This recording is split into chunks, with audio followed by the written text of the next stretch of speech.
कल से आप लोगों का घर एक इस्लामिक कंट्री में होगा। आज से आप इंडियन नहीं हो। और वापस आओगे तो रेफ्यूजी बन के आना पड़ेगा। चलो निकलो, बाय।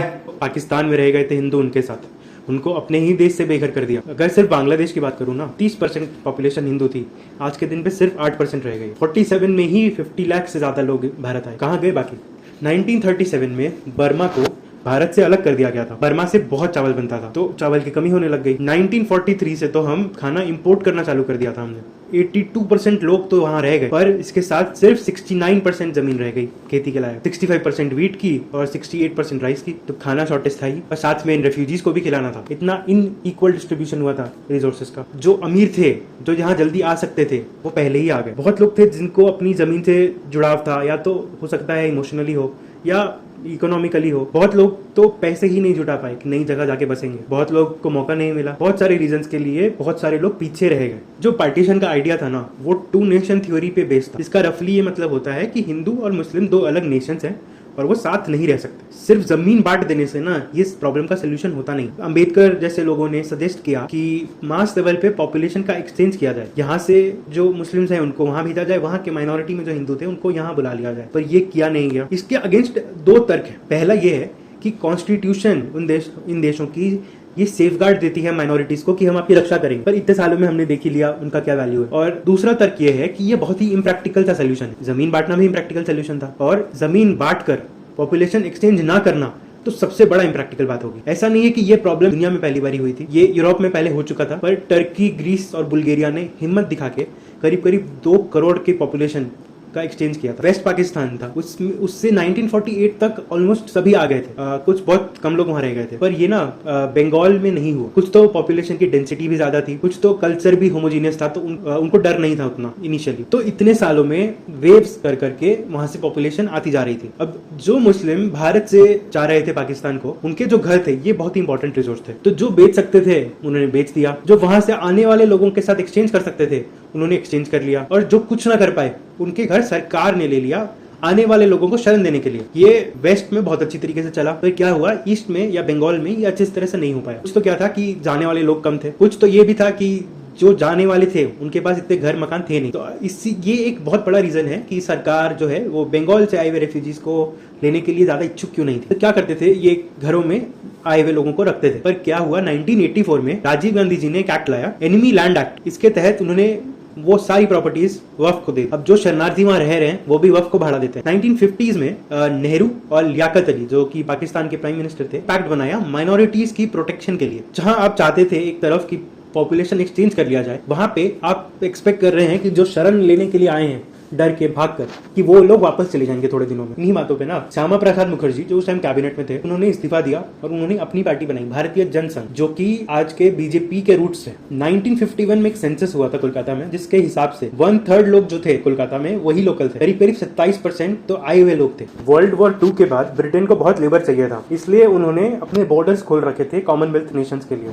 ब्रिटिश नेशनैलिटी एक्ट के बारे में जान के आपको बहुत ही ताज्जुब होगा कि जो भी इंडियंस हैं, चाहे वो इंडिया में रहते हो या बाहर रहते हो, वो सारे ब्रिटिश सब्जेक्ट्स हैं, यानी जो ब्रिटेन में राजा है उसकी जनता है, तो वो ब्रिटेन में कभी भी आ जा सकते हैं। पर जो लोअर क्लास लोग हैं इंडिया में, जो बाहर में इनको कूली बोला जाता है, इन लोगों को कोई नहीं चाहता। अब वहां पे आने के लिए रोक तो नहीं लगा सकते थे, तो यहाँ जाने के लिए रोक लगा दिया। जो भारत की सरकार थी वो पासपोर्ट का प्रोसेस उन्होंने ऐसा बना दिया कि वो जो जिसको चाहे वही जा पाए। तो ये प्रोसेस ही नहीं रहा, ये तो सिर्फ डिस्क्रिमिनेशन था। इनको जिसके बारे में लगेगा कि ये हमारी बेइज्जती नहीं करेगा बाहर जाके, सिर्फ उनको ही पासपोर्ट देते थे। फिर ये 1952 में ना ये जो प्रोसेस है पासपोर्ट का, ये थोड़ा और सॉलिडिफाई होने लग गया। या ईस्ट पाकिस्तान में बहुत लोगों को लगा कि ये मौका ना छूट जाए, इसलिए उस टाइम भी बहुत सारे लोग आए थे। 1955 में भारत की सरकार ने फिर फाइनली सिटीजनशिप एक्ट्स लाए, थोड़ा सा और कंट्रोल करने की कोशिश की कि इंडियन सिटीजनशिप क्या है, कौन है। पर अभी भी इनकी हरकतें वैसे ही थी। ये गलत बात नहीं है कि सरकार को कुछ कंट्रोल होना चाहिए कि बाहर कौन जा रहा है नहीं जा रहा, बट ये ना भेदभाव पे नहीं आना चाहिए। तो 1967 में एक्चुअली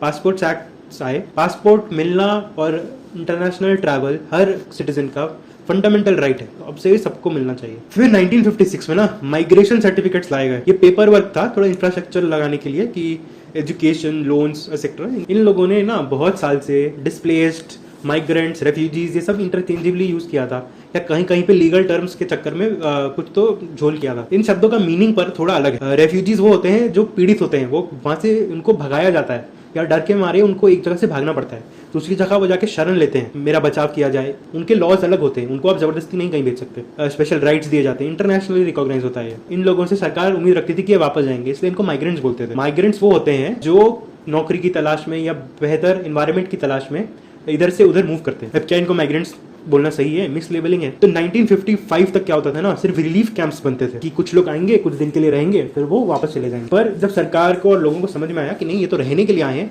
उसके बाद रिहैबिलिटेशन देना चालू किया कि हाँ इनको हमारे साथ जोड़ा जाए। तो 1958 तक सरकार ने ये डिसाइड कर लिया कि अब हम और हेल्प नहीं कर पाएंगे, तो उन्होंने रिटर्न अंडरटेकिंग लेना चालू किया लोगों से कि आप सरकार से कोई मदद की मांग नहीं करेंगे। 1971 तक करीब 40 लाख लोग और आ चुके थे, और ये तो वो लोग थे जो एक्चुअली आ पाए थे। आने के लिए निकले तो बहुत लोग थे। स्टेट की मशीनरी इसमें इन्वॉल्व थी। कहना कि ये मॉब वायलेंस है, ये सही नहीं होगा। भारत में अलग ही अपीजमेंट पॉलिटिक्स चल रही थी, लोगों की रक्षा करने की चाहिए थी, और ये सिर्फ वोट बैंक्स देख रहे थे। तो सेंटर ना मिसकोट करता था नंबर्स, ताकि जनता घबराए ना और इनसे कम रिसोर्सेज का खर्चा मांगे। बंगाल में इन्होंने कम बताना चालू किया, और पंजाब साइड में इन्होंने ज्यादा बताना चालू किया, क्योंकि इनके लिए वो वेस्ट वाले लोग ही वोट बैंक मेन थे। इस प्लान से ना कांग्रेस जीती, उनको वोट बैंक बना के वो जीती, और बेहतर तरीके से जीती। 60s तक क्या हुआ कि आप 92 करोड़ खर्चा हुआ 40 लाख पीपल्स, यह इकोनॉमिक रिहैबिलिटेशन पर। यही सेम 47 लाख लोगों पे वेस्ट में रिलीफ पे 70 करोड़, एजुकेशन पे 14 करोड़, इकोनॉमिक रिहैब पे करीब करीब 115 करोड़, और कॉम्पेंसेशन दिया गया मात्र 190 करोड़ का। तो टोटल खर्चा आया करीब 380 करोड़ वेस्ट पे, जो कि ईस्ट का 4 गुना था। अभी 1971 में वॉर हुआ, अभी 1 करोड़ लोग भारत फिर आए। 15% मुस्लिम रेफ्यूजी भी थे, 5% क्रिश्चियन भी थे, और 80% करीब हिंदू थे। करीब 85 लाख लोग वापस चले गए, और 15 लाख और रह गए, और वो इन्हीं कैंप्स में जुड़ गए। इसके बाद जो आ रहे थे, अब उनको इनफिल्ट्रेटर्स बोलना चालू कर दिया। अभी तक रेफ्यूजी थे, अभी वो इनफिल्ट्रेटर हो गए, और इनको सारी सरकारें रोकना चाहती थी। तो 1861 में ना बांग्लादेश में करीब करीब 19% हिंदू लोग थे, और अभी 8% बच गए। अब आप बताओ कहाँ गए थे लोग? ये मॉरल डेलीगेशन जो है ना कि हाँ जो पीस बेस्ट होगा वो हमारी सरकार करेगी, हमने तो उनको वोट देकर जिताया है, वो एक पर्दा है जिसमें आप और हम फंसे हुए हैं। कितना छुपाएंगे, कितना झूठ बोलेंगे? नेगेशन बोलते हैं इसको कि नहीं नहीं ऐसा कुछ हुआ ही नहीं था। इतने पास की बात है, आप सोच कितने साल हुए इसको। राइट्स नहीं थे, ये जेनोसाइड था, माइग्रेशन नहीं था, ये एक्सोडस था। ये आप और हम जैसे ही लोगों के साथ हुआ है।